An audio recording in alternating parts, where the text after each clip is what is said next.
I used to believe my house had a heartbeat, steady, warm, and familiar. It pulsed through the laughter of my son, through the Sunday morning coffee aroma, through the hum of quiet routines that made the walls feel alive. But lately, that heartbeat has turned erratic, drowned beneath barking, squawking, and chaos I never invited. My name is Margaret Ellis, and this house has stood for 32 years.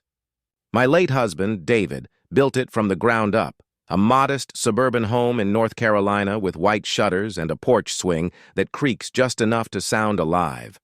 Every inch of it carries his touch, but now it's covered in dog hair, bird feathers, and a perfume that doesn't belong to peace. The reason? My daughter-in-law, Samantha. She entered our lives 3 years ago, carrying charm like armor, bright smile, soft laughter, a personality that filled every corner of the room. She loved animals. At first I found that endearing. She called them her babies, but her love multiplied faster than reason. One cat turned into 3, then came a parrot, then rabbits, then a rescued beagle that chewed through my couch cushions like it was personal. And through it all, my son Ethan, my sweet, steady Ethan, smiled through the storm. "She's just passionate, Mom," he'd say, brushing off my concern. But there was something in his eyes lately. Exhaustion, maybe. Or denial. I tried to keep peace. After all, it's his home too. But I couldn't shake the unease. Samantha was always on her phone, laughing quietly at messages she'd hide the moment I entered the room. Sometimes she'd leave late in the evening to check on a shelter animal, dressed too perfectly for errands that smelled like excuses. Ethan never questioned her. Love can make you blind, but I've lived long enough to know when someone's looking right through the person who loves them. The tension finally cracked one night. I was halfway down the hall when I heard it. Voices behind their door, muffled but sharp. "You promised me, Sam." Ethan's tone broke on the words. "I can't live like this anymore."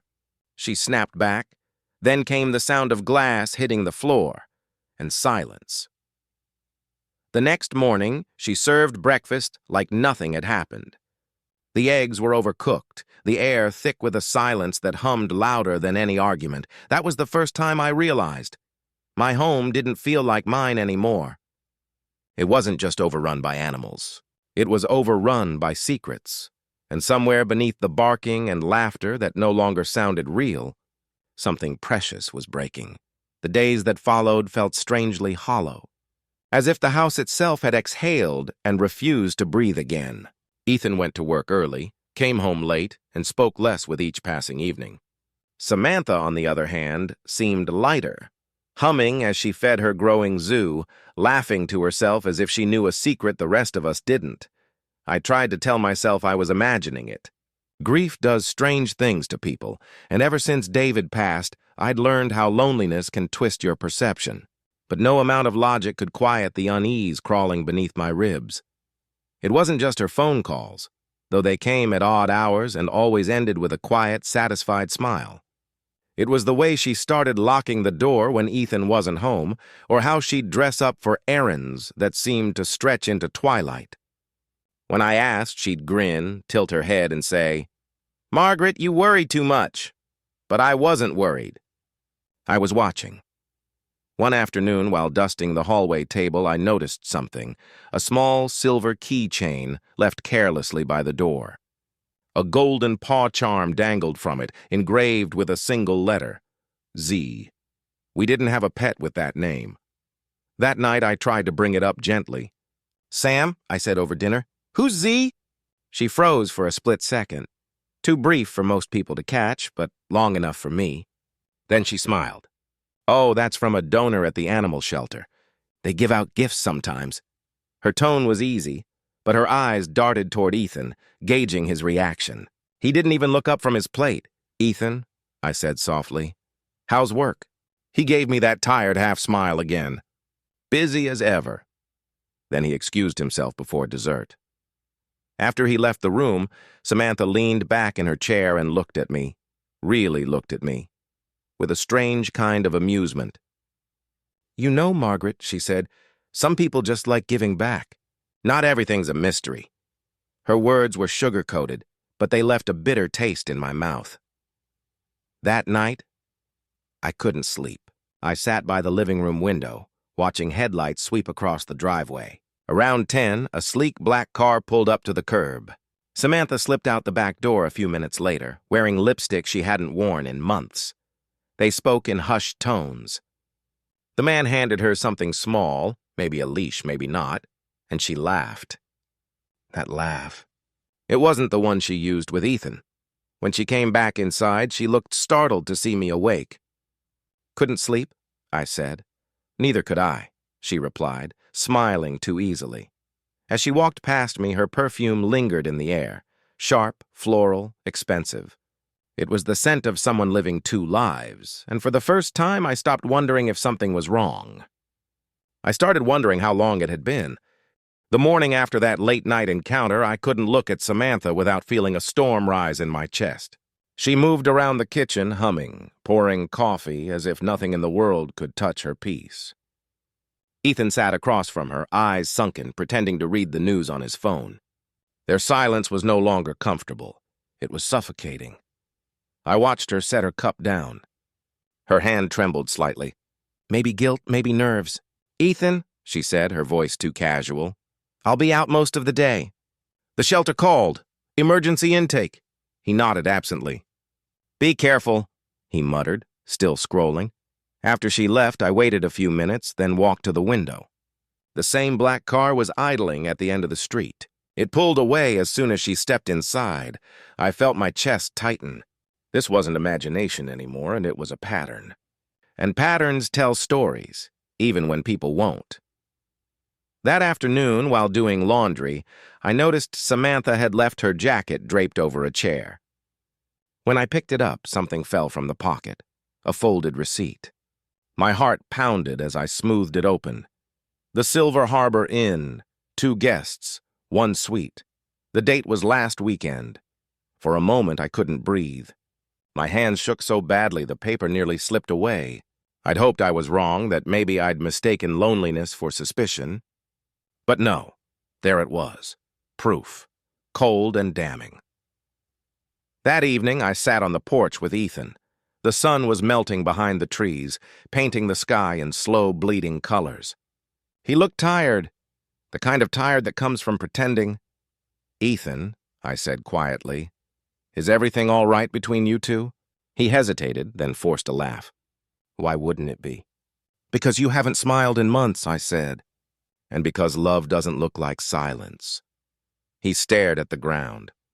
"She's just distant. Maybe I'm the problem." My throat tightened. "No, son. You're not. But you deserve the truth." He met my eyes, wary, almost afraid. "What are you saying, Mom?" I handed him the receipt. His expression shifted. Confusion, then disbelief, then a pain so raw it made me wish I'd burned the evidence instead. He didn't speak for a long time. Just sat there staring at the paper, until finally he whispered, "That's her handwriting?" When Samantha came home later, the house felt colder. She smiled at me, that same rehearsed smile, but her eyes flickered when she saw Ethan waiting in the living room. He didn't yell. Didn't accuse. Just asked one question, softly, almost gently. "Who is he?" Her silence answered for her, and for the first time, I saw her facade crack. The night she was caught, the air in the house felt electric, charged with everything we hadn't said for months.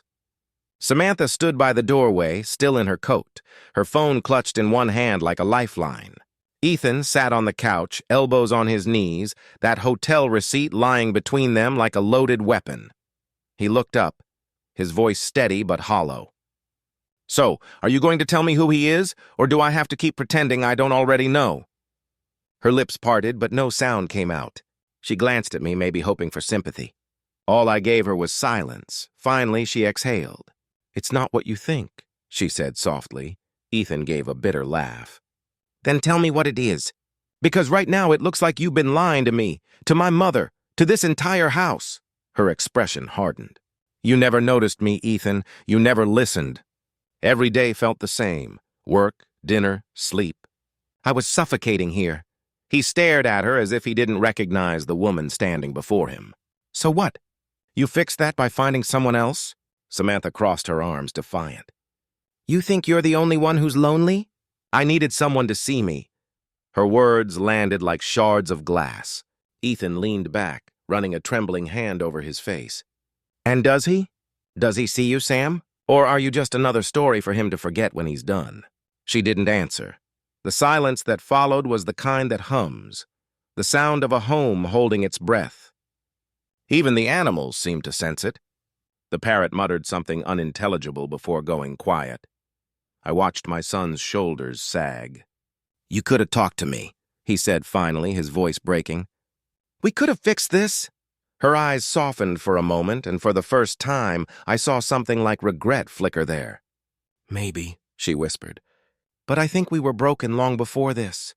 She started toward the stairs, but Ethan stood. Don't, he said sharply. Don't walk away like it's nothing. Her back stiffened. I'll leave tomorrow. I stepped forward then, my voice firm but calm.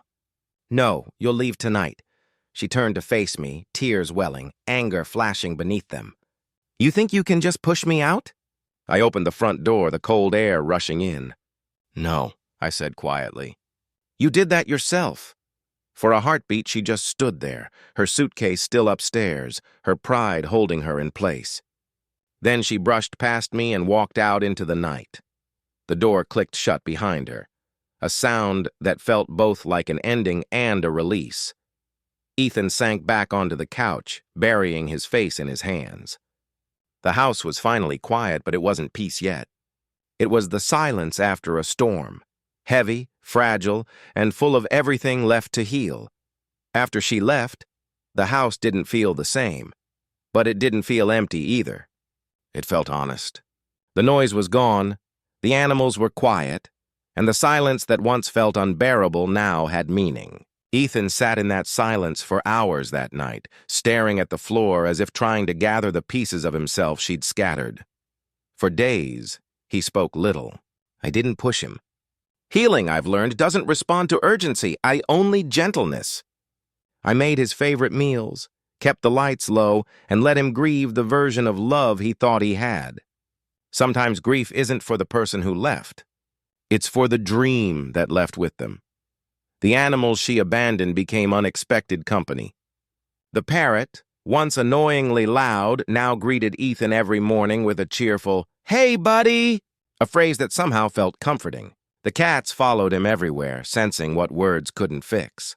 Maybe that was life's strange mercy, finding comfort in the very chaos that once caused pain. Weeks passed.